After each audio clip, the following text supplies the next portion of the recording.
Hello everyone, I wanted to make a sermon video today. And have you ever been looking in the rear view mirror of your car and you didn't think you looked in it that long, but when you look back around, there was some kind of emergency in front of you, like a car in front of you had stopped or something. So, it's good to look in the rearview mirror. I think that's a good a safety part of driving, but we have to look ahead too.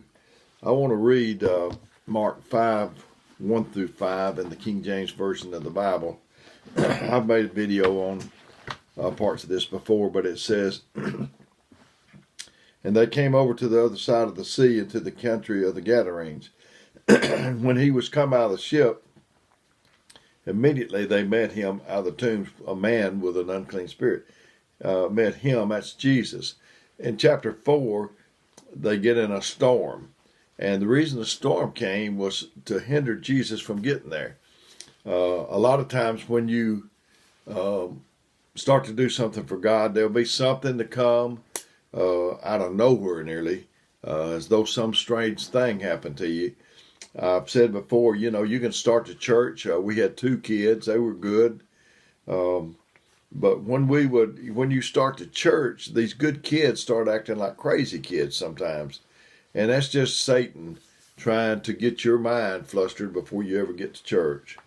So this man met him out of the tomb. He knew Jesus. They sent that storm in chapter 4 of Mark because they knew that this man needed him over here in chapter 5. Who had his dwelling among the tombs, and no man could bind him, no, not with chains. Because he had been often bound with fetters and chains, and the chains had been plucked asunder by him, and the fetters broken into pieces. Neither could any man tame him. And always, night and day, he was in the mountains and in the tombs, crying and cutting himself with stones.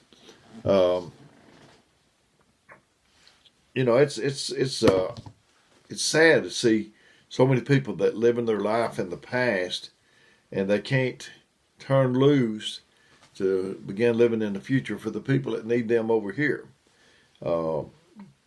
It's impossible to be 2 places at one time, unless you're Jesus, or the only person that could accomplish that is God and His Son. We can never give 100% of ourselves in the present if we keep dwelling and living in the past. Our potential will never reach its maximum capacity. Future goals get delayed. Insecurity and fear dominate you. The flesh will rule, and life will become one heap of complaining. There's a lot at stake to remain, and truthfully, your life will be unhappy. It's similar to the children of Israel when Moses was trying to get them out of Egypt.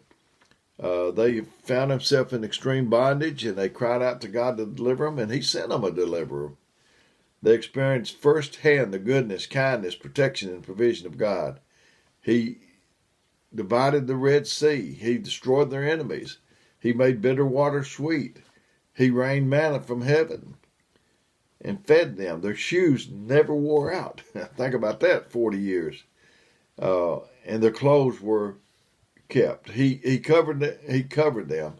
He moved with them, and most of all, He loved them even when they complained. But they couldn't let go of their past, and that blinded them to the future of where they were going. I see that happen a lot. People still living in the past. They were eyewitnesses to the promised land flowing with milk and honey, but because they did not rid themselves of that look-back mentality, that rear-view mirror religion, they saw the giants in the land rather than the big God with them. I heard an expression that said, instead of telling God about your problems, tell your problems about your God. And they never made it to the promised land because of that look-back mentality. the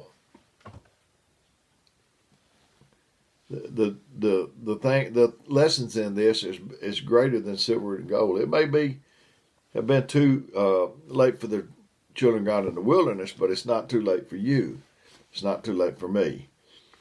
Living in the past is a great hurt to your future. I want to ask us all today to leave the past behind. Clear your heart of the clutter. Take hold of the glorious future God has planned out for you. Yeah, we're in the coronavirus still, and but if I can hang on and look to the future for what's waiting on me there, it makes it a whole lot easier. I tell you, for myself, I'm sorry. I've wasted so much time in my life on things I couldn't change. I'm sorry I took for granted the things that God had for me. I couldn't hardly enjoy them for thinking about trouble ahead or whatever or what had happened behind. I'm sorry about looking back, that look back mentality. I heard a thing that said, what's before me and what's behind me is not near as important than what's in me. That's what's important. Let me go back to Mark 5, 1 through 5 a little bit and just comment on it a little bit more since I got a little time. And I already told you that the reason that the storm come in chapter 4 was because the man was, when he stepped off the ship, that man met him. He had his dwelling among tombs. Do you have your dwelling among tombs? Living in the past? In the Old Testament, it was you were unclean if you handle a dead thing. We just keep handling dead things. Like the old country song says, digging up bones. And who had his dwelling among tombs. No man could bind him, no, not with chains. There's people that you can't bind them. You can't bind them with Scripture. You can't bind them with what they're supposed to do. They're not going to let any man tell them. You can tell them that they need to come to church, but they're not going to be bound by that. They play by a different rule book. He said he had been often bound with fetters and chains, and the chains been plucked asunder by him, and the fetters broken in pieces. Neither could any man tame him. I call him Brother Tongue, because no man can tame the tongue except the Spirit, and no man can tame him. And always night and day he was in the mountains and in the tombs, crying and cutting himself with stones.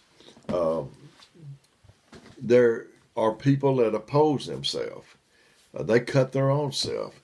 You don't have to do anything to them. You just step back and wait a little while, and they will. We live in the past, in the tombs. Somebody hurt you, and you'll build a monument to that thing. So every time you go by it, you say, "Oh, that's where he hurt me right there." I remember that day. I was on a Tuesday, and they said this to me, and I'll never get over it. Well, get over it. Move on. There's some good things in the future if you'll quit thinking about that. Two sisters. It's just suppose two sisters go to a shoe store. They're shopping. One of them said, "Let's go in this shoe store." And they go, "No, I can't go in there." Well, why not? Well, they wouldn't take a pair of shoes back from me 20 years ago. Goodness gracious, going in there, that person may be dead. If it's still in operation, it could be their granddaughter or something. We get hung up on hurts. Who hurt who? I don't think charity keeps a record. I really don't think it keeps a record. But some people, whenever you hurt them, they jot it down. That maybe they don't keep a diary, but in their mind, they won't never let that go. We have to let the past go to enjoy our future. So I came today to tell you, just let it go. Just let it go and let God. The coronavirus, the COVID-19, I don't know what's ahead of us, but I hope and I'm praying that God will be in my future, that He's already there, and that He can help us through this.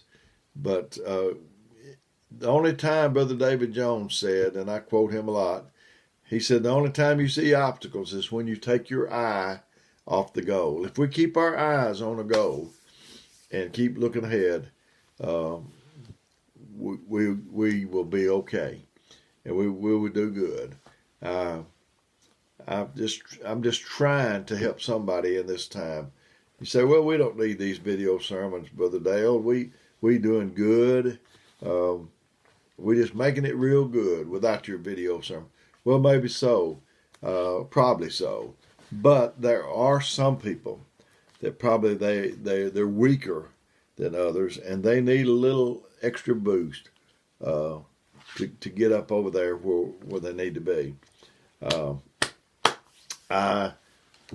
I would make these videos if it helped one person, and I kind of think it's helping more than one. But anyway, I love you. I care about you. That's why I'm doing them.